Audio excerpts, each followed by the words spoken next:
To say that it's been a wild week would be an understatement, but it culminated today with the House passing the Senate's version of the One Big Beautiful Bill.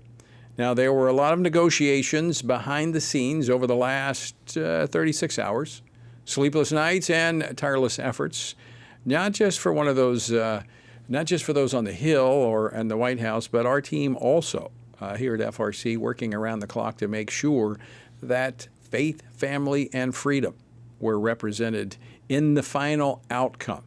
Joining me now to discuss this, Travis Weber, FRC's Vice President for Policy and Government Affairs, and Jody Hice, former Georgia Congressman and now FRC Senior Fellow, as well as the Friday host here of Washington Watch. Travis, Jody, thanks for joining me. Thank you, Tony. Travis, let me start with you. I know Kana Gonzalez, who was on last night, he worked through the night, and so we're letting him take a little nap. Talk a little bit about the efforts of your team and how they were engaged in the process. Yeah, so Tony, this has to do with the One Big Beautiful Bill, right, that many people may have seen in the news and see a lot being written about it, a lot being talked about it. It's in the headlines in D.C. as Trump's been pushing for it, the president's been pushing for it, the House and Senate are engaged on it, right? But we're looking out for the way this piece of legislation deals with these issues of faith, family, and freedom, specifically the protection of the unborn and the way it's dealing with the abortion issue and the human dignity of us being created male and female and gender transition procedures for minors, an issue that's been with our nation in our nation's spotlight for several years now. So these are things that we're looking for as they intersect with this this bill that's many, many pages, a lot of text, a lot of issues being addressed. So the framework, the analysis is through that lens, Tony, as the team engages. So we're in the process of analyzing the text that's being considered, but then assessing the many amendments that are being considered, negotiations, different positions of, as you will often note, a deliberative body in the case of the House and the Senate addressing a mammoth piece of legislation like this. So all of those factors go into the process, and this is why it often requires late hours as the process, the work of the House and Senate are going into the late hours. And Tony, so this is the way in which we're approaching it and zeroing in on the issues that we care about. And Jody, you've been there on the Hill for some of those late night votes, but you've worn both hats. You've been inside Congress.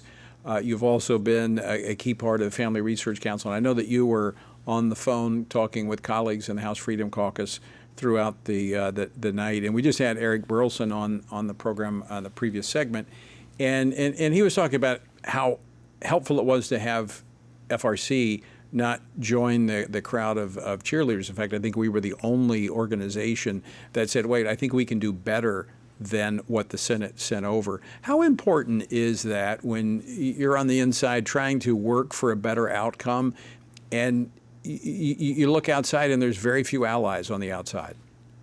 Yeah, Tony, you just used a key term that I think a lot of people probably perhaps miss or don't fully understand the power of it, and that is providing cover. There is enormous pressure when you come into a vote series like what took place last night. Enormous pressure. And even the building up to it, not just the vote series itself, but the process of getting there and the whip process, where they're trying to find out how you're going to vote before it comes to the House floor and all these types of things.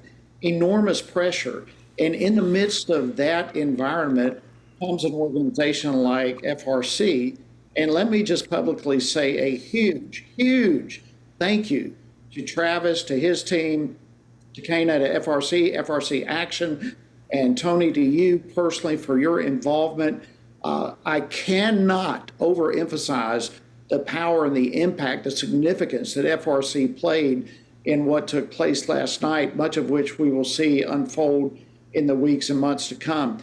But to provide cover at a time like this means that, in essence, when you have an organization like FRC that carries a big stick, where you have conservatives who want to have good scores and a good relationship with FRC as one of, if not the most premier Christian organization on Capitol Hill, people want to have a good score with FRC. And so when FRC comes into a picture like last night, holding up the biblical truth of marriage and life and these type of things of the transgender male and female, all these type of things. It provides representatives hiding, if you will, behind the cover of FRC to stand for their biblical values as well, and to do so with a large organization that is going to carry with it many, many other representatives. And so for the presence of FRC to be there last night and to provide that kind of cover and that type of capacity to stand for biblical truth in the midst of enormous pressure cannot be overstated. When you look at the process, and I know that, I had a conversation with the speaker, they want to get this bill through, but there were some major changes in the Senate. And fortunately, the members of the House Freedom Caucus said it's too much. We've got to negotiate some improvements. Now, for the bill to go back to the Senate, I understand that would be as Eric Burleson pointed out, Congressman Burleson pointed out a few moments ago. I mean, they understood that was a non-starter, because what would come back would probably be even worse than what the Senate sent over the first of this week. But this administration was willing to make some policy compromises. And so, Travis, when we look at the kind of the two big issues that we were concerned about was Planned Parenthood going from 10 years defunding down to a year, and then, of course, the transgender, forcing taxpayers to fund transgender procedures. They got some major offsets from the administration, some commitments. They're looking at the mifepristone, the abortion pill, which is now 63% of abortions. That's being mailed into states. That's something that, as Eric Burleson talked about earlier, they're going to have conversations following up with the president and his administration. Tony, that's right. And so for many folks looking at this process and thinking, well, that the House bill has 1 year, provision for Planned Parenthood funding to be cut off for a year. What's wrong with that? Well, of course, that is good, but we have to examine the larger context. The original House bill had the 10-year ban on that funding. It goes to the Senate. The Senate drops that to 1 year, and the provision was cut out that would have barred tax dollars from going to gender transition procedures for minors. So those areas we were obviously concerned about, and that's why we're working hard to see them addressed, and ultimately were not inserted back into the bill or in the final legislative text.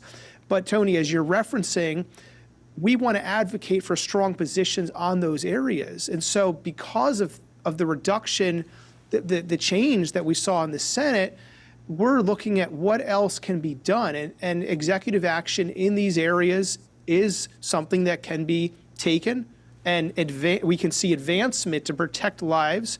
In the first one, the chemical abortion issue, really abortion drug, mifepristone, that the FDA has had history of regulating or offering safety protocols going back to the year 2000. And over the years, we see different approaches to this, but clearly an area that needs to be examined by the FDA right now to increase the safety protocols over the dispensing of that abortion drug, which is now being trafficked across state lines, mailed around the country to different states to circumvent state pro-life protections for women. This is an area that the administration can address and take action on. The second one being no federal dollars going to any gender transition procedures for adults or children, period, flat ban. They shouldn't be, our tax dollars should not be funding them for children or adults. So that's an area that we would have seen addressed in the original House passed bill. It was taken out of the Senate. So this is an area that we at Family Research Council still very much care about and want to see addressed. Well, and we'll see, as Jody mentioned, the days ahead, some of these things, how they actually take shape and come out. But the Freedom Caucus members that are part of these negotiations very confident, very encouraged to the place where they all came to a yes vote on this bill. Jody, you've been in some of those negotiation sessions. Congressman Burleson a few moments ago when we were talking said it can be uncomfortable. Describe what that's like, sitting there in the Oval Office trying to negotiate with the negotiator, the one who did the art of the deal.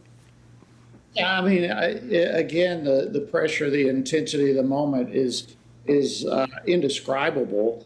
But, I was in a Freedom Caucus meeting, I don't know, probably a month or so ago when they were talking about this one big, beautiful bill, even then, anticipating what was coming, anticipating that the hour would be called upon them to stand in the gap and to negotiate and to negotiate in an authentic kind of way without caving. And so this is not something that just happened over the last 24, 36 hours. This has been anticipated literally for weeks, and they knew, the Freedom Caucus did, that they were going to have to stand in the gap and that they were going to have to stand strong. They didn't know at that moment exactly what the issues were, but they were even then anticipating what some of those issues were going to be, and they were developing a strategy as to how to stand in the midst of that. So I think they went into these last couple of days well prepared mentally, spiritually, and politically, knowing what had to be done for the good of our country, not just for political purposes. And I believe they went into the scenario about as prepared as they possibly could. And boy, I tell you, I'm just extremely proud. And I will say too that the Senate version, I totally agree. We could not have sent another bill back to the Senate. It would have been disastrous. So passing the Senate bill and then, in addition to that, getting some negotiating policy commitments on the table were huge. And these are not going to just simply be show votes. By my conversations, Tony, I am convinced that many of these members who were holdouts ended up coming on board because they are convinced that the things they negotiated for are actually going to become a reality. Yeah, I mean, absolutely. In show votes, none of these guys were willing to risk what they did for show votes. And I will say this, I had a similar experience in the first Trump administration back, you might remember the repeal and replace of Obamacare. The Freedom Caucus was kind of a holdout, and we were in a similar situation back then, negotiating with the administration, and that's how we got the executive order on religious freedom within the federal government, and they followed through on that. They did that, and so that's a part of the legislative process of the give and take where you can advance. But in this particular case, there were clear offsets to the problems created by the Senate amendment. So I can't say enough good things about the Freedom Caucus at this moment, because not only did they take a stand, but they championed the moral and social aspects of this bill that had been assaulted by the Senate and by the parliamentarian. And that's a big statement. It's a huge statement, Tony, and I couldn't agree with you more. And the attacks were not just from the Senate and the Senate parliamentarian, but the Democratic Party as a whole. This whole bill, keep in mind, just for context, this whole bill, we are here because of horrendous decisions that have been made in the previous administration that are now being corrected, or at least attempted to be. So there's a lot of factors involved in this that need to be understood as well. And I assume, Jody, that you were probably relieved that you're no longer in Congress. You didn't have to sit through Hakeem Jeffries' record-breaking speech today. Well, when you see Hakeem take that long, you know there's something good about to happen. Hey, by the way, folks, we still want to lean on this administration, encourage them to take the right stand on the issue of chemical abortion, because literally it is killing people.